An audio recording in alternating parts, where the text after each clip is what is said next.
अश्विनी, ए अश्विनी,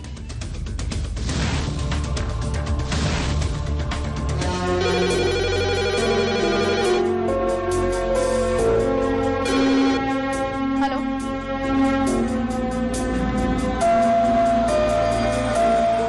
काय?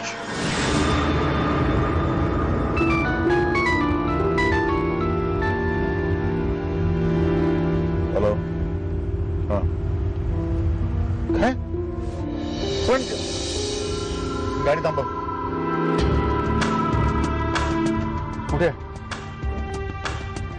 ठीक आहे, मी पोचतो तिकडे ताबडतोब. ओके. आशू, लागलंय तुला कुठे? नाही, मी ठीक आहे, पण मला थोडंसं धडधडतंय. ओके. आणि आता माझ्यामुळे सगळं नाही, दॅट्स ओके. ते आपण सगळं नंतर बोलू. ये, हे बघ, आता काळजी करू नको. हां, सगळं माझ्यावर सोडून दे. मी चेक करते तुला, आणि काळजी करण्यासारखं काही नसेल, आय एम शुअर. हां, just don't worry, relax. Sister, तिला घेऊन जा प्लीज. सगळ्यांनी माझ्या बाळाला माझं बाळ म्हणून ओळखावं इतकंच वाटतंय मला. आणखीन काहीच नकोय ना. खरं तुझ्याकडे कधीतरी तक्रार केलीये का रे मी? बाळ शुभंकर आणि आशूचं असेल हे सुद्धा गोड मानून घेतलंय मी. मनावर दगड ठेवला तो तुझ्याच साक्षीने ना देवा. आणि कणाकणाने आशूच्या पोटी वाढणारं बाळ हसत मुखाने पाहते. का नाही रे तू माझ्या पोटी आलास बाळ? का कधीच उत्तर दिलं नाहीस माझ्या हाकेला? माझ्याच बाळाला पोटाशी धरायला माझं मन किती आसवलंय हे माहिती नाहीये तुला? मग कुठे आहेस तू? अरे अचानक ती माझ्या गाडीसमोर आली. नशीब बलवत्तर होतं म्हणून मी वाचलो, नाहीतर काय झालं असतं. काळजीचं काही कारण नाही. बाळ अगदी सुखरूप आहे, आणि आशू सुद्धा.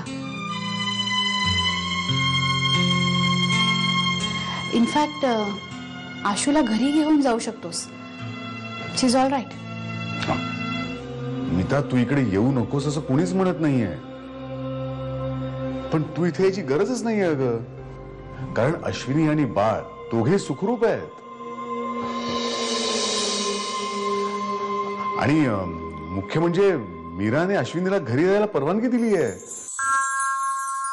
त्यामुळे थोड्या वेळात आम्हीच घरी येऊ. किती वाजले? किती वेळ?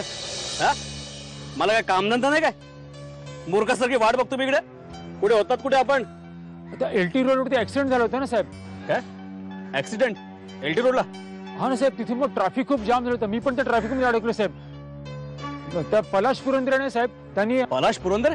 तर त्याने एका मुलीला उडवलं तिकडे. पलाश पुरंदरेने एका पोरीला उडवला? त्याला घेतला की नाही आतमध्ये? मी तिथे पोहोचेपर्यंत निघून गेला साहेब.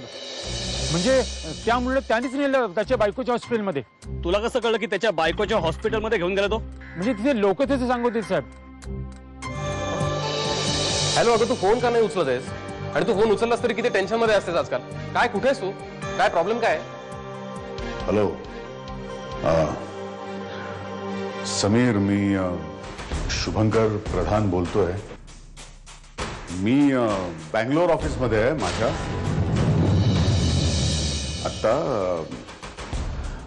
आणि अश्विनी तिचा फोन टेबलवरच विसरली.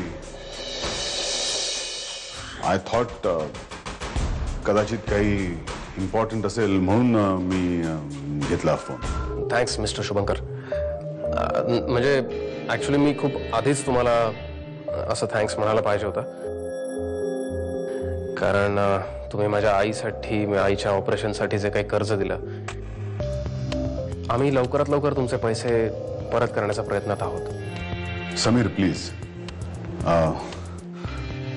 पैशांची तुम्ही काळजी करू नका.